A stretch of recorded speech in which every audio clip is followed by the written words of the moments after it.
Mas, assim, esse é um pensamento que eu acho que é muito ruim. Ele pode ser assim, um pensamento muito pragmático do presidente. Ah, olha, eu deixei. Porque é o seguinte, é aquela coisa, né? Ele fala isso, né? Quando eu deixei o governo, tinham tantos milhões de pessoas que estavam na linha da pobreza. Quando eu voltei, tinha quantas, Mas por que quando ele voltou tinha muito mais? Porque quem veio depois simplesmente pegou uma estrutura paliativa e É. ripou essa estrutura paliativa.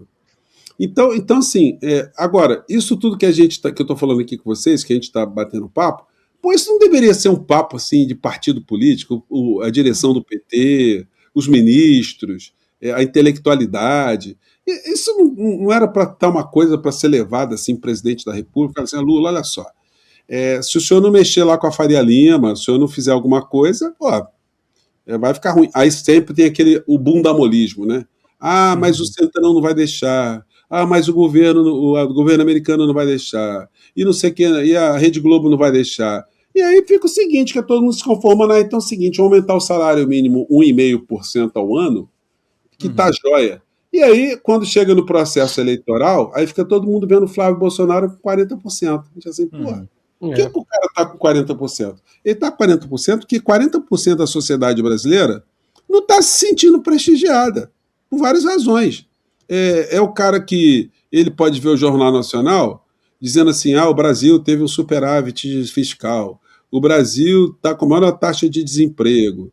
É o seguinte, a menor taxa de desemprego, você considera que o cara que está entregando comida do iFood, que o cara está empregado. Só que o cara está levando a vida desgraçada. Aí você acha que esse cara está feliz com o governo? Que o cara está empregado? Claro que não. Então não adianta ficar fazendo essas estatísticas. Nós resolvemos, a renda do trabalhador subiu. Sim, a renda do trabalhador subiu. Só que o desgraçado, ele pega o ônibus de manhã cedo e fica 2 horas para ir, 2 horas para voltar, fica engarrafado. E ainda de vez em quando é assaltado. Então não adianta simplesmente apresentar dados macroeconômicos para esse cara, se ele não sente na vida dele uma transformação real. Em algumas sociedades, você às vezes não tem uma transformação real, mas você tem uma propaganda muito eficiente. Você mostra para o cara que está numa M muito grande que ele está naquela M, mas as coisas estão mudando, para ele ter firmeza, ele ter esperança que ele vai ser atingido. A coisa boa vai chegar nele. Agora, quando você não tem comunicação e você tem uma entrega meia-boca, o que acontece são decepções. Puxa vida, o governo Lula segurou a inflação com tantos por cento. O cara não tá pouco se lixando para a inflação. Se a inflação tiver 30%, mas ele estiver conseguindo comprar as coisas, tá beleza. Agora, se tiver 2% e ele não consegue comprar, ele vai ficar revoltado. E aí a direita vai fazer o discurso. O que nós estamos falando aqui, o que é mais impressionante é que a gente tem a impressão que as pessoas que estão no governo ou nos governos, elas não têm a menor noção disso que a gente está falando aqui. Até porque tem um negócio muito engraçado. Eles não assistem a gente. Assim, eu posso falar mal de quem que. Olha, só se eu xingar a mãe do Sidônio, assim, de uma forma bem cabeluda, aí alguém vai pegar isso e vai fazer um recorte e vai colocar, ele vai tomar conhecimento. Mas papo de jornalista, de advogado, de cientista político, de pessoas que estão aqui na comunicação, mas não chega lá nem a pau, eles nem querem. Se chegar algum assessor que. Aliás, nem tem gente para ficar escutando rede social, que é uma falha muito grande. Eles tinham que ter lá uma equipe para ficar monitorando o que acontece. Levar as coisas boas e as coisas ruins. Mas não tem. Isso que é um negócio. E é por falta de dinheiro? Não é por falta de dinheiro, não, é falta de competência. Exatamente, Porque a SECOM tem um orçamento de 900 milhões por ano e a EBC tem um orçamento de mais 900 milhões. Então você tem 1 bilhão e 800 milhões de reais para nada, para as pessoas não saberem o que o governo está fazendo. Então, que é o seguinte, por isso que é importante eu virar deputado federal, meus amigos, porque eu estou falando isso aqui, fica mais ou menos entre nós e a nossa comunidade aqui. Mas lá na Câmara, eu pegando a tribuna, aí não vai ter como o cara dizer que não escutou, né? Porque eu falando uma coisa assim, vai sair em jornal, as pessoas vão fazer recorte, vão publicar, e aí Nós vamos. Então, com certeza.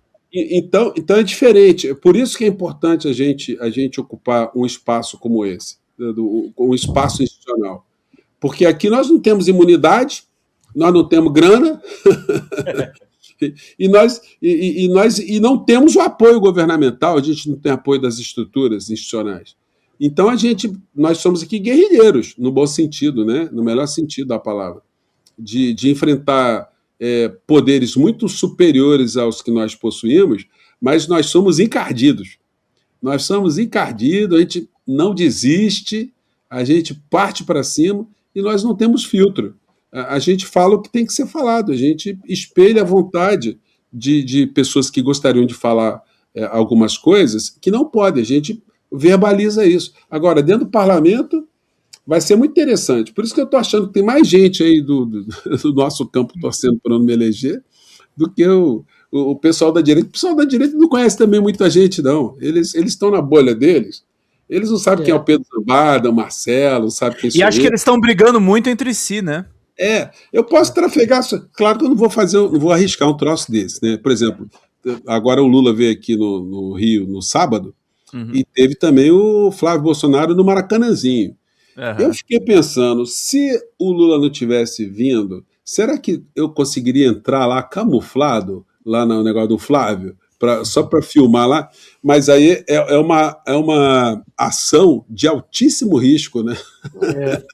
Eu sei que 95% não sabem quem eu sou. Mas se um souber, já complica. Né? Me entrega, acabou, né? Acabou a brincadeira. Mas então é o seguinte, então a gente sofre dessa coisa, né? O pessoal da direita não assiste a gente porque os algoritmos não entregam e eles também não pesquisam a gente. E no campo progressista, quem poderia escutar para ter uma noção do que está acontecendo, eu tenho certeza absoluta também que não escuta. Então, compete a nós fazer o quê? É bater na porta, arrombar a porta, chegar no parlamento e falar, olha, estou aqui, hein? Vocês estão vacilando aí, estão dando bobeira. Não, é isso mesmo. Fechando a minha fala, eu acho e estou acreditando que o presidente Lula, estou torcendo para que ele fique virado no giraia e comece a levantar uma série de temas que mexam com a moral pública, com a retidão, com a corrupção, discursos que o governo não faz. O governo não faz discurso anticorrupção, isso é apoderado pela extrema-direita. Então, se nós não nos apoderamos do discurso anticorrupção, o que eles ficam jogando nas nossas costas? Nós somos lenientes com a corrupção, que nós temos algum tipo de proximidade com a corrupção. Então, enfim. Gente, estou perdendo a voz. O Pedro ficou 2 horas aqui agarrado eu estou aqui na aguinha. Me libera aí. Eu fui deixando o professor falar. Tem 2 questões aqui só que levantaram do chat. O Guará Miguel mandou aqui. É uma coisa que eu pego muita gente, muita viagem, no sentido de como o nosso campo tem medo das redes sociais por não quererem ser que nem a direita, mas a gente pode ser com uma vantagem absurda. Esses são os fatos. E aí uma pergunta da Kelly Gui. Mas, professor, isso não é por conta da emenda PIX que retira esses valores dos investimentos reais? É a percepção que tenho. Esse dinheiro não vem para melhorar a vida. Kelly, eu estou enfrentando orçamento, emenda. Porque eu que estou circulando para conversar com as pessoas, nossa, você entra numa comunidade, já chegou lá o deputado com a emenda PIX e já ele comprou a comunidade. Comprou os votos todos, né? Comprou os votos. Cada um vai receber R$200 a pretexto de uma coisinha aqui. Então, assim, está muito difícil. Inclusive, no campo progressista, deve estar acontecendo isso também. Eu não vou acusar ninguém, mas tem gente que está naquele pragmatismo. A política é feita assim mesmo, então vou ter que fazer esse jogo assim. Então, enfim.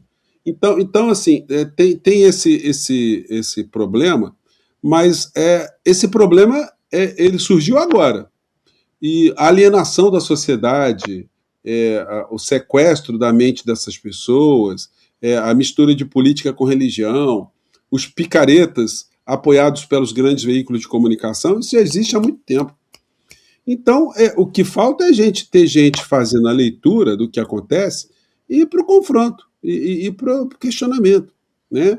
E aí, gente, é isso. Não dá para a gente achar que a gente vai poder mudar o nosso país sem o mínimo de enfrentamento. Eu não estou dizendo que a gente tem que almejar uma revolução. que aí é um delírio muito grande, né? Eu respeito até quem pensa assim, mas eu acho que é um delírio. Não temos elementos fáticos para acreditar que o Brasil pode ir para uma situação mais acelerada de transformações. Mas a gente pode copiar o que o México fez. Está fazendo reformas muito grandes. O México era um estado mais atrasado do que o nosso, em vários sentidos, e eles estão dando uma acelerada. E se eles continuarem nesse ritmo que eles estão, olha, daqui a alguns anos a gente olhar para o México assim e vai falar, caramba, é como aconteceu com a China, né? Eles fizeram investimentos lá, assim, o México não vai virar uma China, mas eles pelo menos estão adotando algumas estratégias que são estratégias que podem levar o país a ficar na condição muito melhor do que eles estão e do que eles estiveram, né? E nós estamos muito atrasados nisso ainda.